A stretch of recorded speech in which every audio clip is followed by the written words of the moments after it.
पेश था कयूं दाता दस्तगीर बादशाह जी दुआ। दुआ पढ़ंदड़ आहिन असांजा दादा रतनचंद साईं सूफी दर चेन्नई। इन दुआ जो तर्जुमो भी अंग्रेजीअ में पेश कयो थो वञे।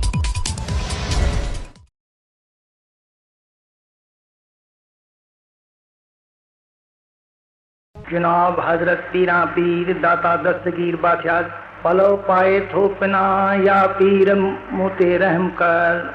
पलो पाए थो पिना या पीर मुते रहम कर। माफ़ कर मुझे सजे तकसीर मुते रहम कर। पलो पाए थो पिना या पीर मुते रहम कर। माफ़ कर मुझे सजे तकसीर मुते रहम कर।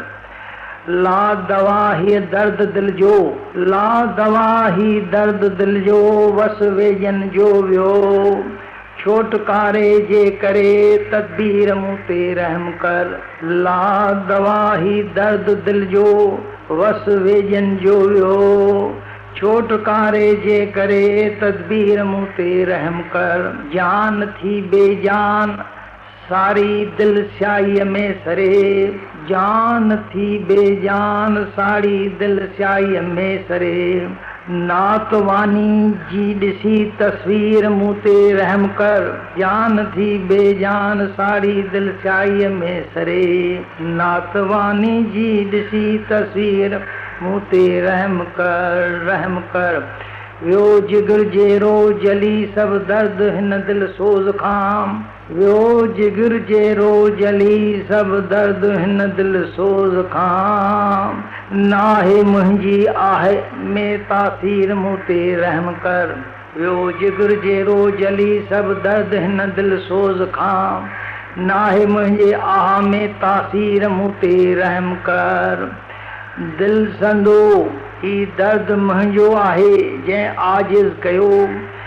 दस्तगीर कीन छॾ दिलगीर मुते रहम कर। दिल संदो ही दर्द मुंहिंजो आहे जंहिं आजिज़ कयो। दस्तगीर कीन छॾ दिलगीर मुते रहम कर। दिल संदो ही दर्द मुंहिंजो आहे जंहिं आजिज़ कयो। दस्तगीर कीन छॾ दिलगीर मुते रहम कर। खाकी खादम आहे तुंहिंजे सरन में अॼु साम पियो। खाकी खादम आहे तुंहिंजे सरन में अॼु साम पियो। लुत्फ़ सां लाहे सभई ज़ंजीर मुते रहम कर। दादला दरगाह दिलबर तूं संदम फरियाद ॿुध। दादला दरगाह दिलबर तूं संदम फरियाद ॿुध। ॿार मुंहिंजो आहे बरसर तूं संदम फरियाद ॿुध। ॾींहं तोरे राति सारी तात तारी मूं इहा। ॾींहं तोरे राति सारी तात तारी मूं इहा। का निमाणी ते नज़र कर तूं संदम फरियाद ॿुध। ॾींहं तोरे राति सारी तात तारी मूं इहा। का निमाणी ते नज़र कर तूं संदम फरियाद ॿुध। उम्र सारी ऐब अज़िया में, उम्र सारी ऐब असिया में गुज़ारे मूं अबस। आहियां बदकार बदतर तूं संदम फरियाद ॿुध। उम्र सारी ऐब अज़िया, उम्र सारी ऐब असिया में गुज़ारे मूं अबस। आहियां बदकार बदतर तूं संदम फरियाद ॿुध।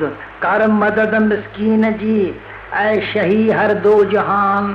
कर मदद मिस्कीन जी, कर मदद मिस्कीन जी ऐं शही हर दो जहान। ए वसीला रोज़ मैशर तूं संदम फरियाद ॿुध। कर मदद मिस्कीन जी ऐं शही हर दो जहान। ए वसीला रोज़ मैशर तूं संदम फरियाद ॿुध। महर सां मुर्शिद अची, महर सां मुर्शिद अची कर हाल परसी न हकीर। ए सचा सरदार सरवर तूं संदम फरियाद ॿुध। महर सां मुर्शिद अची कर हाल परसी हिन हकीर। ए सचा सरदार सरवर तूं संदम फरियाद ॿुध। आउं जॾहिं खां दूर तुंहिंजे दर खां आहियां दस्तगीर। आउं जॾहिं खां दूर तुझे दर खां आहियां दस्तगीर ही थियम हालत तॾां कर तूं संदम फरियाद ॿुध आऊं जॾहिं खां दूर तुंहिंजे दर खां आहियां दस्तगीर ही थियम हालत तॾां कर तूं संदम फरियाद ॿुध हाल खां बेहाल आहियां हाल कंहिंखे ही चवां हाल खां बेहाल आहियां हाल कंहिंखे ही चवां तुंहिंजो रतबो अला अकबर तूं संदम फरियाद ॿुध हाल खां बेहाल आहियां हाल कंहिंखे ही चवां तुंहिंजो रतबो अला अकबर तूं संदम फरियाद ॿुध तुंहिंजो रतबो आला अकबर तूं संदम फरियाद ॿुध हाल खां बेहाल आहियां हाल कंहिंखे ही चवां तुंहिंजो रतबो आला अकबर तूं संदम फरियाद ॿुध या लाई ख़ैर या लाई खैर या लाई खैर या लाई खैर या लाई खैर या लाई खैर या लाई खैर खैरी खैर सदाई खैर खैरी खैर सदाई खैर खैरी खैर सदाई खैर। भाग्यवान संगत अल्लाह साईं तव्हां सभिनी खे सुखियो साओ रखंदा। हिते रोज़ दुआ दरगाह में वठंदा आहियूं। किन प्रेमियुनि कुर्बदारनि सिदक वारनि अर्ज़ु कयो आहे त दुआ त असां वठूं था पर बराबरि सम्झ में नथी अचे, उनजी माना जेकॾहिं हुजे त ॾाढो सुठो थींदो ऐं सवलाई सां सम्झी सघंदासीं। इन जे करे धणियुनि खां मोकल वठी ही बंदो तव्हांखे उनजी ट्रांसलेट करे ॿुधाए थो, उनखे उनजूं टेपूं भरे तव्हांखे ॾींदासीं ऐं पंहिंजे घर में तव्हां ॿुधी पढ़ी सघो था। हाणे पहिरीं मिसरा आहे दाता दस्तगीर बादशाह मुंहिंजा मालिक साईं मां पलो ॻिचीअ में पाए नीज़ारी करे हथ ॿधी तोखां दुआ थो घुरां, जेके बि भुल मूं कयूं आहिनि उन लाइ मूंखे माफ़ी ॾे ऐं मूं ते रहम कर। इहा पहिरीं मिसरा आहे। पीरां दे पीर दाता दस्तगीर बादशाह, my lord, my saint, with folded hands holding my shawl around my neck, pray solemnly the sins that are done by me. I beg for your apology and request bestow your mercy on me. This is my first appeal. Misra number 2। मुंहिंजे दिल जे दर्द मूंखे दुखी कयो आहे, मुंहिंजे दिल जे दर्द मूंखे दुखी कयो आहे। मूं कई डॉक्टर वैद तबीब हकीम वटि वियो आहियां पंहिंजे दर्द जे दवा लाइ, पर को बि मुंहिंजो दर्द अञा सुधो सम्झी न सघियो आहे। मां ॾाढो लाचार आहियां। धणी सॻोरा, हाणे तूं मूं ते रुॻो रहम कर, तॾहिं मां चाक थी सघंदुसि। मुंहिंजे मर्ज़ जी कंहिंखे बि ख़बर कान थी पवे ऐं मूंखे तुंहिंजो ई आसरो आहे। तूं ई मूंखे हिन दर्द खां छुटाए सघंदे। हींअर मुंहिंजो हीलो वसीलो सभु तूं ई आहीं, तोखां सवाइ ॿियो को बि मुंहिंजे लाइ कोन्हे। तंहिं करे हिन औखी घड़ीअ ते मूंखे दुआ ॾे, अची रहम कर। My pain in my mind has pained me much, due to which I have consulted many doctors, hakims and Vedic for curing medicines for my pain, but my pain is not understood by anyone up to this date. I am very much helpless. O my beloved Lord, now you bestow mercy on me, then only I will be all right. Nobody knows my disease and I am only dependent on you, and believe that you only can get me relieved of this pain, because you are the only my savior and nobody else. Therefore in this difficult period you bestow mercy on me. This is my second appeal. Number 3। ए मुंहिंजा मौला सगुरा साईं, रहम जा धणी, पर्दे पोश, परवरदिगार, मुंहिंजे बदन में हाणे जान ताक़त न रही आहे। हाणे मां दिलि शिकस्तो थी पियो आहियां, तोखां सवाइ मुंहिंजो ॿियो को बि आसरो कोन्हे। दिलि जे दर्द जे लाइ मुंहिंजी सॼी दिलि सड़ी कारी थी वई आहे। अहिड़ी हालत में मूंखे तुंहिंजो ई सहारो खपे। मुंहिंजी हींअर कमज़ोर दिलि, बेजान दिलि फटियल आहे। तूं ई अची मुंहिंजे मथां रहम कर। my beloved Lord, merciful, the omnipresent supreme life of everyone, I submit before you that now I have no energy and knowledge, and now my heart is broken and have no one else to whom I can depend for cure of my pain in heart. My whole heart is burnt and is like black ash, and in this state of mind and body, you are the only one whom I depend for revival of my dead heart. This is my third appeal. Number 4 दिल India मालिक हाज़ुर नाज़ुर साईं धणी सगोरा मुंहिंजे लाइ तूं ई मौला आहीं दाता दस्तगीर बादशाह मूं तुंहिंजो ई हथ पकड़ियो आहे तुंहिंजे आसरे ते मां हलां पियो मुंहिंजी दिलि अंदरि सरी रख थी वई आहे हिन जलाईंदड़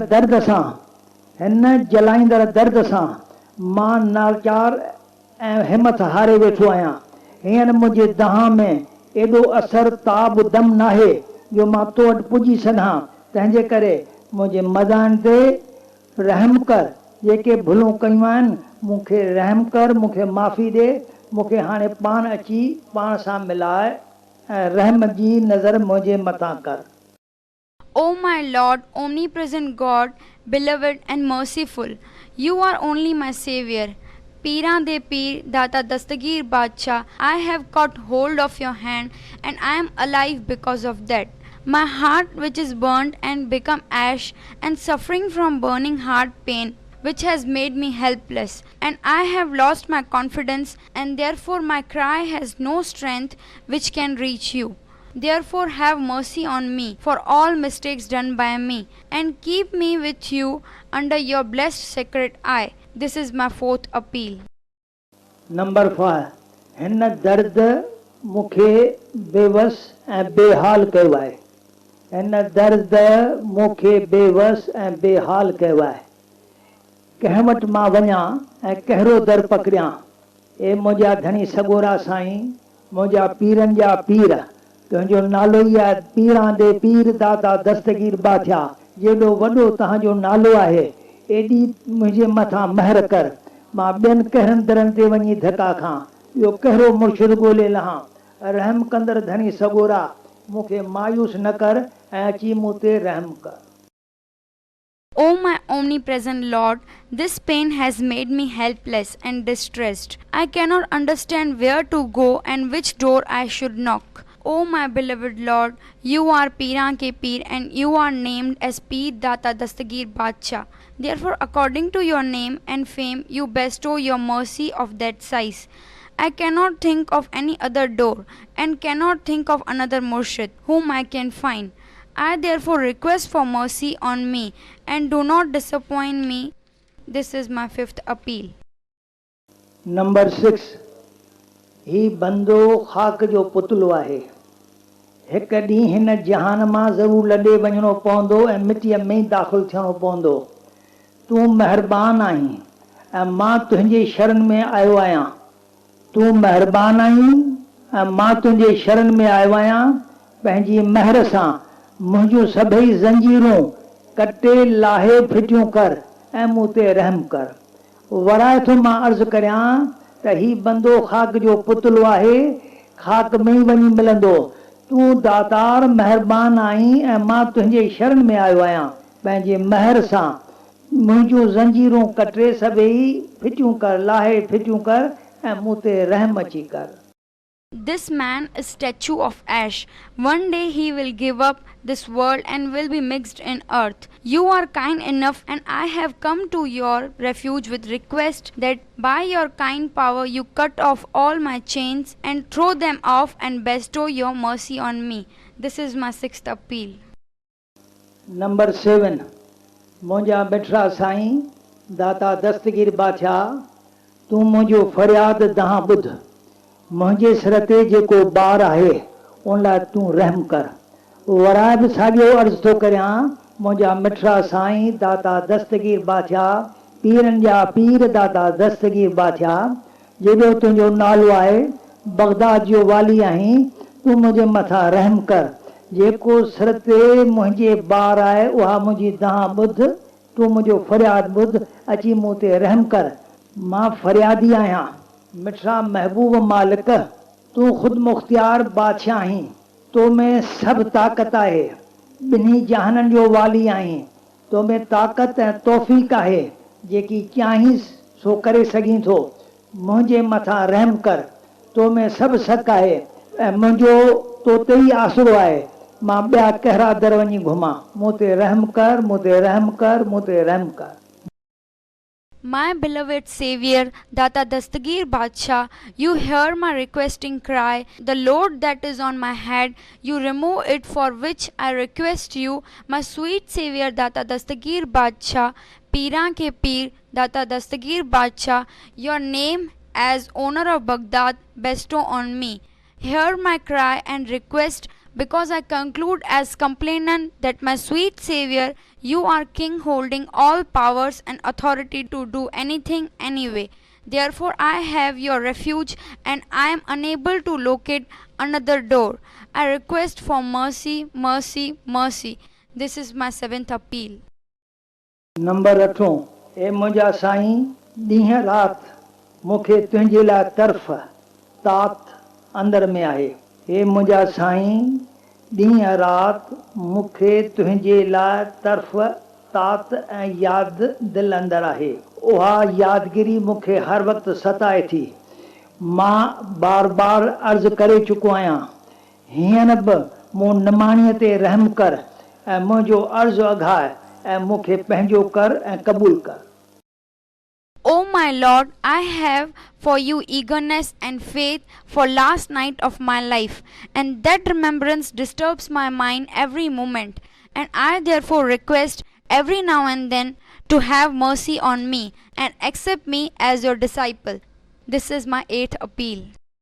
नंबर 9, मूं खोटा कर्म पंहिंजी सॼी उमिरि में कया आहिनि। मूं खोटा कर्म पंहिंजी सॼी उमिरि में कया आहिनि ऐं मुंहिंजी अजाई उमिरि वेई आहे। मां हिकु गुनाहगार जीव आहियां। हाणे तुंहिंजे दर ते मां फरियादी आहियां, प्यासी आहियां, उमेद रखी पंहिंजो सुवाल खणी आयो आहियां। हे मालिक परवरदिगार परदे पोश, तूं नंग धड़ी आहीं, तूं मुंहिंजो इहो फरियाद ॿुध ऐं मुंहिंजी दहां ॿुध ऐं मूंखे पंहिंजो कर ऐं मूंखे बख़्श, जेकी मूं भुलूं हिन संसार में कयूं आहिनि। I have done so many bad deeds in my whole life, and I have lost my life. I am culprit and as complainant at your door. I am thirsty for mercy and have surrendered myself with hope that, O my Lord, omnipresent Master, you hear my complaint and cry and accept me as your disciple, pardoning my bad deeds done by me. This is my 9th appeal.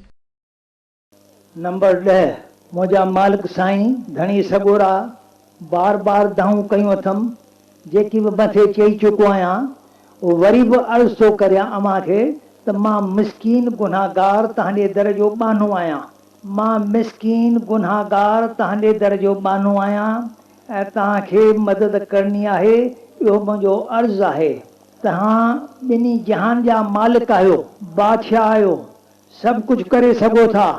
हाणे मूं ते रहम कर अची मालिक, masher जे ॾींहुं जंहिं ॾींहुं मूंखां सभु सुवाल पुछंदा, ख़ुदा जे अॻियां लेखो ॾियणो पवंदो।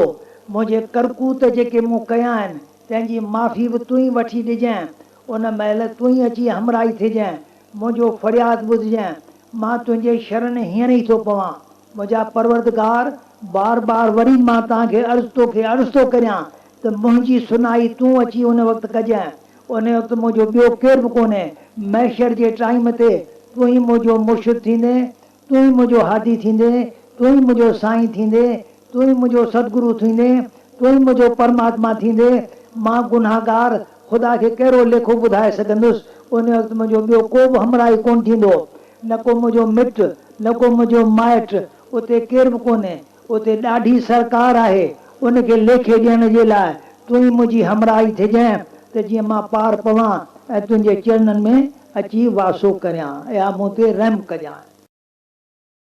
O my Lord, I have cried many times which are said above, and once again I request you as an owner to pardon this poor criminal who is servant on your door, and beg for help as request because you are the Lord of both worlds. As King of Kings, with authority to do anything and everything, request to bestow mercy for the day of death, when I will be produced before for all my bad deeds, accountability, and you will have apology on me as my Savior. That is why I am in your refuge as culprit. O my Savior, I request you every now and then to be my Savior, to be present at the time of hearing before God, because there will be no one other than you at the time of hearing God, and you will be only my Guru Murshid. You will be my Sadguru, my God, because I as culprit will not be able to give account of bad deeds, because at that time nobody will be at my help, neither my relatives nor my friends, because there is big government which do not allow anyone except you as my Savior. I beg for taking me across this ocean, and I request to accept me as your disciple at your feet. This is my 10th appeal. Number 11 मुंहिंजा धनी राज जा मालिक राज़िक रहबर रस्तो ॿुधाइण वारा रस्तो ठाहिण वारा मत ॾियण वारा सुमत करण वारा सुमत ॾियण वारा सॻोरा साईं मुर्शिद चवां सतगुरु चवां ॿिए कंहिं नाले सां चवां तव्हांखे अर्ज़ु थो करियां त मां नाचीज़ ऐं हाणे निर्बल थी चुको आहियां। तंहिं करे सरदार मुंहिंजा साईं मूंखां अची पासीरो अहवाल पुछ, ॿियो कंहिंखे मां पंहिंजी हक़ीक़त ॿुधायां। तूं वॾो ताक़त वारो मालिक आहीं, मथे बार बार चई चुको आहियां त तूं बेपरवाह बादशाह आहीं, ॿिन्ही जहाननि जो वाली आहीं, जेकी चाहीं सो करे सघीं थो। O my Lord, ruler of sacred mystery and guide for road and guiding all thoughts and deeds, with what name I should call you, Sai, Murshid or Sadguru or any other, I submit before you that I, being minute, have become weak, and therefore request you to talk to me confidentially, because in reality I cannot speak loudly. You are having all powers and strengths as King of Kings, and accept you as set before as omnipresent, fearless King and authority for both worlds to do anything that you like. This is my 11th appeal. Number 12 दस्तगीर बादशाह, तव्हां ॿिन्ही जहाननि जा वाली आहियो, मालिक आहियो। सभु कुझु तव्हांजे हथ में आहे। तव्हां जंहिंखे बि ज़िलत ॾेई सघो था, कंहिंखे बि इज़त ॾियाराए सघो था, जेकी चाहियो सो करे सघो था। हर शइ तव्हांजे दामन में आहे, जेकी चाहियो सो करे सघो था, कराए सघो था। मुंहिंजा साईं ॿिन्ही जहान जा मालिक, जॾहिं खां वठी मूं तव्हांजो दर विसारियो आहे, जॾहिं खां वठी मूं तव्हांजो दर विसारियो आहे ऐं परे रहियो आहियां, तॾहिं खां वठी मुंहिंजी हालत नाज़ुक थी चुकी आहे। जॾहिं खां वठी मूं तव्हांखे विसारियो आहे, जॾहिं खां वठी मां तुंहिंजे दर खां परे रहियो आहियां ऐं मूं तव्हांखे विसारियो आहे, उन ॾींहं खां वठी मुंहिंजी हालत नाज़ुक थी चुकी आहे। हाणे ही बंदो तव्हांखे अर्ज़ु करे थो, फरियाद करे थो, मिंथ करे थो, अर्ज़ु करे थो त मुंहिंजी फरियाद हाणे ॿुध। जेके मूं भुलूं चूकूं कयूं आहिनि, मां तुंहिंजे दर तां रुसी परे वियो आहियां, हाणे उहे भुलूं मूंखे माफ़ कर। ॿियो दर मां कहिड़ो वञी ॻोल्हियां? मुंहिंजे लाइ तूं ई हादी आहीं, तूं ई मुर्शिद आहीं, तूं ई गुनाह माफ़ करण वारो आहीं, तूं ई बख़्शणहार आहीं। मां गंगहार बानो आहियां, तुंहिंजे दर जो हिकु ग़रीब में ग़रीब मिस्कीन ख़ादिम आहियां। Dastagir Badshah, you are the king of both worlds.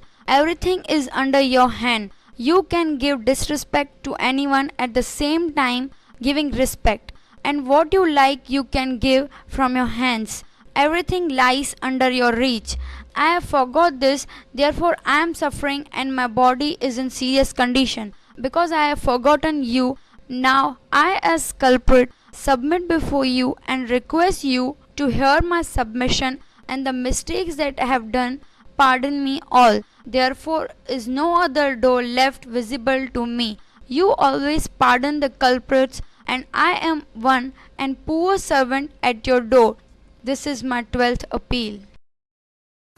Number 13 मुझा परवरदिगार धनी हाज़रा हज़ूर हाज़ुर नाज़िर मुझा मुर्शिद साईं कहिड़े नाले सां तुंहिंजो नालो मां सॼां तुंहिंजा हज़ारे नाला आहिनि तूं हर हंधि वसी थो तूं हर हंधि सभु कुझु ॿुधी थो तूं पंहिंजे मुरीदनि जे रिख्या करीं थो ही बंदो बि गुनाहगार जंहिंजो हाल ख़राब थी चुको आहे ऐं कंहिंसां ही हाल ओरे वरी बि तोखे अर्ज़ थो करे त हे मुंहिंजा परवरदिगार तूं ही मुंहिंजो मालिक आहीं तूं ही सहारो आहीं सूरनि में साथ ॾियण वारो आहीं निभाइण वारो आहीं किरलनि जो मालिक आहीं जेके निंधण काइनि तिन खे तो धणो कयो आहे हिन जहान में तुंहिंजे बराबरी में ॿियो को बि कोन्हे तूं शाहनि जो शाह आहीं बेवसीलनि जो वसीलो आहीं निमाननि जो मान आहीं सतगुरु आहीं साईं आहीं मुर्शिद आहीं वाली आहीं हादी आहीं जेकी तोखे नाला चवां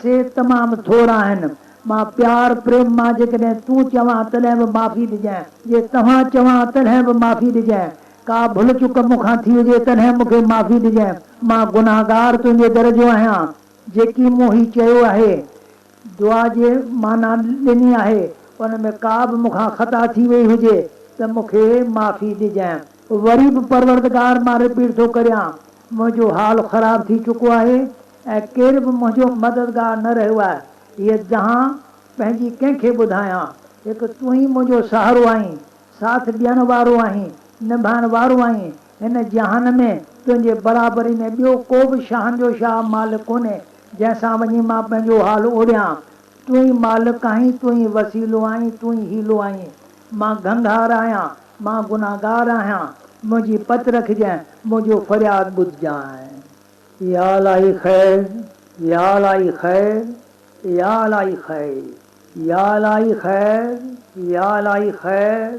या अलाई ख़ैर या अलाई ख़ैर खैरी ख़ैर सदाई ख़ैर खैरी ख़ैर सदाई ख़ैर खैरी ख़ैर सदाई ख़ैर जेके आया से अॻियां परवरदिगार तूं उन्हनि जी हाज़िरी क़बूल कजांइ बेवसीलनि जा वसीला जेके तुंहिंजे हिन दरगाह में दुआ वठण लाइ आया आहिनि जेके प्रेमी आहिनि श्रद्धालु आहिनि जिन जो यकीनो ईमान तुंहिंजे दुआ में आथल आहे माना उन्हनि खे विश्वास आहे तूं उन्हनि जे मथां रहम कर्म कजांइ पर जिन जो विश्वास न बि आहे तिन जो विश्वास वधाइजांइ त हू बि जिते हुजनि सुखिया सावा हुजनि इन बंदे गंगार खां का भुल चुक थी हुजे त मूंखे माफ़ी ॾिजांइ माफ़ी ॾिजांइ माफ़ी ॾिजांइ माफ़ी ॾिजांइ सदाई ख़ैर सदाई ख़ैर सदाई ख़ैर My Lord omnipresent, my Murshid Sain, what by other name I should submit, because you have 1,000 names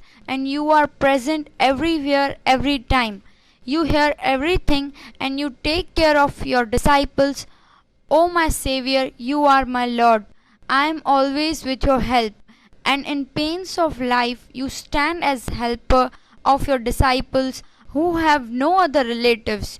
You have to help them to the extent that there is nobody to help them, because you as King of Kings, as their helper and Savior with all your names, Allah, Wali, Hadi, or names that I speak out of love you.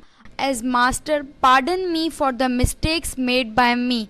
I as a culprit have come at your door and submit that the mistake that is repeatedly done has spoiled my health and body, due to which I am crying and nobody in this world comes towards for my help. I as a culprit beg for mercy. Ya Ilahi Khair, Ya Ilahi Khair, Ya Ilahi Khair, Ya Ilahi Khair. Sadai Khair, Sadai Khair, Sadai Khair. Those who have come in this dargah for your mercy, those who have faith in your mercy and are not in the position to come here but have faith in you, please bestow your mercy on them. And those who have no faith in you, I submit to get them in this faith. You bestow mercy on them. Wherever they are, keep them happy and flourishing. I beg apology for my mistakes if any. Sadai Khair, Sadai Khair, Sadai Khair. Sadai Khair, Sadai Khair.